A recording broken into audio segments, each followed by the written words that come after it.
विरोधियों को बताना चाहता हूं, मान्यवर, उर्दू में भी एक रामायण लिखी गई, चकबस्त रामायण, और उसमें इसी मूल्य को अप्रिशिएट किया गया है कि जब भगवान राम राजा दशरथ से अनुमति लेकर जाते हैं तो उर्दू के प्रसिद्ध शायर चकबस्त ने, और वो लखनऊ के रहने वाले थे, उन्होंने लिखा है, रुखसत हुए वो बाप से लेकर खुदा का नाम, रुखसत हुए वो बाप से लेकर खुदा का नाम, और राहे वफा की मंजिलें अव्वल हुई तमाम। यानी उनको तो दिखा कि राहे वफा की कौन सी मंजिलें हैं जो अव्वल हो रही हैं। मगर क्या बताऊं महोदय, एक फैक्ट बताना चाहता हूं, 22-23 दिसंबर 1949 की रात को जब श्री राम लला प्रकट हुए तो सबसे पहले वो रोशनी किसने देखी?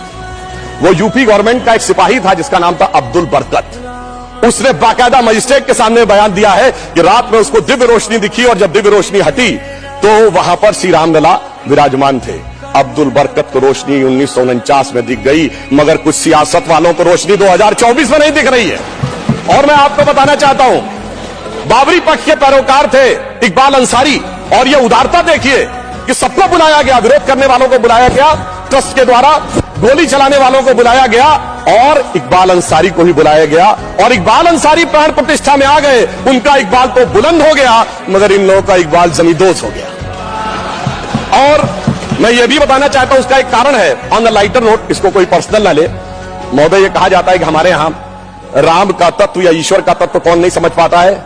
जो कामी, क्रोधी, लोभी, खलकामी हो, और राजनीति में वो नहीं समझ पाता जो सेकुलर और वामी हो। अब मैं ये बताना चाहता हूं महोदय कि जो लोग कहते हैं भगवान राम ने अपने जीवन में, ये मंदिर किस चीज का प्रतीक है?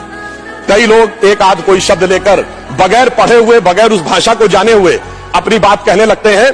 तो मैं बताना चाहता हूं, भगवान राम ने कौन मेरा भक्त है इसका बाकायदा उदाहरण दिया। उन्होंने लिखा है, जात पात कुल धर्म बढ़ाई, धन बल परिजन गुण चतुराई। इन 10 चीजों से मैं नहीं मिलता। मैं कैसे मिलता हूं? भक्ति से मिलता हूं। ये सारी 10 चीजें हो किसी के पास और भक्ति ना हो, तो उन्होंने कहा, भगतहीन नर मोहे ऐसे, जल बिन बारिध लागे जैसे। अर्थात अगर ये सब कुछ हो, जात पात कुल धर्म बढ़ाई ये हो, भक्ति ना हो, तो ऐसा जैसे बादल हो उसमें पानी ना हो। इसलिए भगवान ने इस बात का संदेश दिया।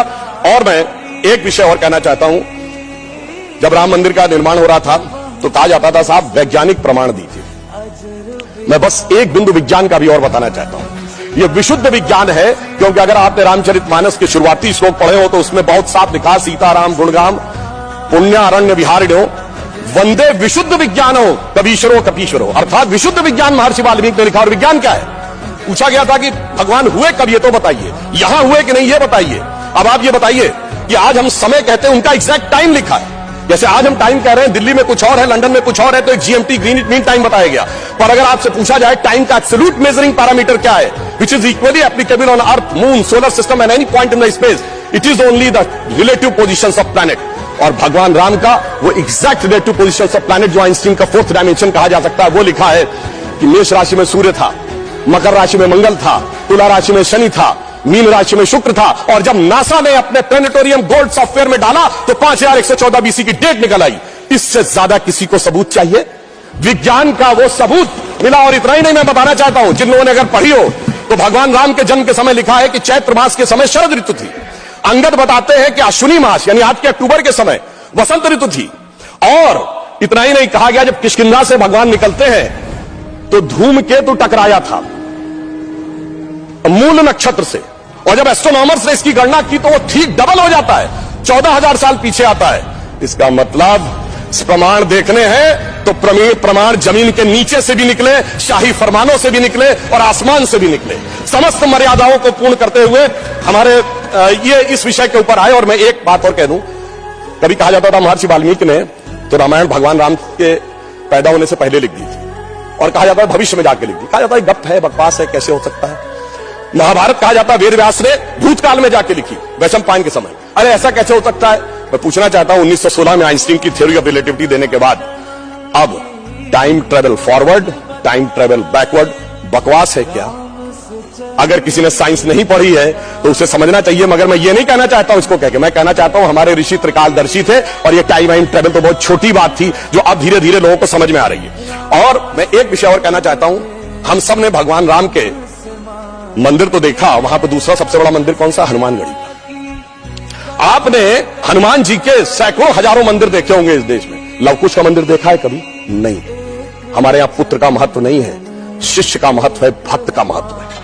हमारे यहां बायोलॉजिकल सक्सेशन का महत्व नहीं है, स्पिरिचुअल सक्सेशन का महत्व है। इसीलिए द्रोणाचार्य के बेटे का स्थान ऊंचा नहीं है, शिष्य का स्थान ऊंचा है। इसीलिए हम हर जगह गुरु शिष्य परंपरा की बात करते हैं, पिता पुत्र परंपरा नहीं होती। भगवान राम का चरित्र इस बात का उदाहरण देता है कि हर जगह आपको हनुमान जी के मंदिर मिलेंगे, वो भी राम से ज्यादा मिलेंगे। और मैं अंत में यह कहना चाहता हूं महोदय, एक बार एक डिबेट में वो कहने लगे कि भाई you are talking about the Ram temple, how does Ram temple fits in the 21st century, emerging India aspires to become a technologically advance and become the economic super power, the youngest population, where does Ram mandir fits in that? मैंने कहा सुनिए महोदय, हम 21वीं सदी में भारत को सिर्फ economic, intellectual, military super power नहीं बनाना चाहते, हम वर्ल्ड लीडर बनाना चाहते हैं। और जब वर्ल्ड लीडर बनाना चाहते हैं तो it should symbolise the certain set of values which will inspire the world.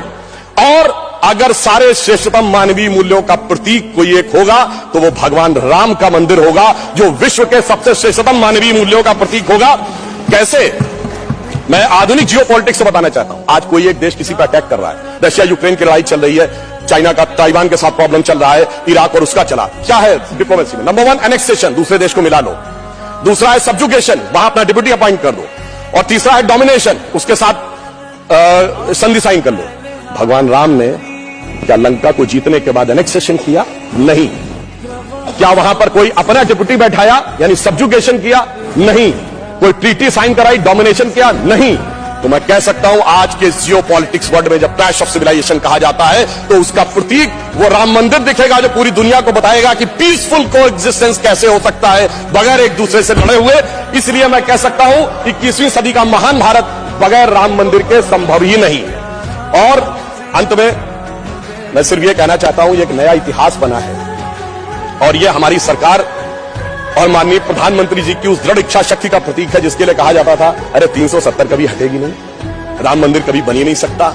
मगर ये वो लोग कहते हैं जो फूलों के हार पहनते हैं। हमारे प्रधानमंत्री जी अंगारों के हार पहनते हैं और जो अंगारों के हार पहनते हैं वो इतिहास को बदलने में निश्चित रूप से सफल होते हैं। इसलिए मैं अंत में यह कहना चाहता हूं, अपनी सरकार को बधाई देते हुए, श्री राम जन्मभूमि न्यास ट्रस्ट, हमने बहुत साफ कहा था हम मंदिर नहीं बनवा रहे, मंदिर न्यास बनवा रहा, हम सिर्फ मार्ग प्रशस्त कर रहे हैं। दूसरों ने कहा था कि हम वो बनवा रहे हैं, तो हम सिर्फ उनके लिए कहना चाहते हैं प्रधानमंत्री जी की तरफ से कि अंगार हार उनका जिनकी सुनहाक समय रुक जाता है, अंगार हार उनका जिनकी सुनहाक समय रुक जाता है, आदेश इधर कर देते हैं इतिहास उधर मुड़ जाता है। धन्यवाद।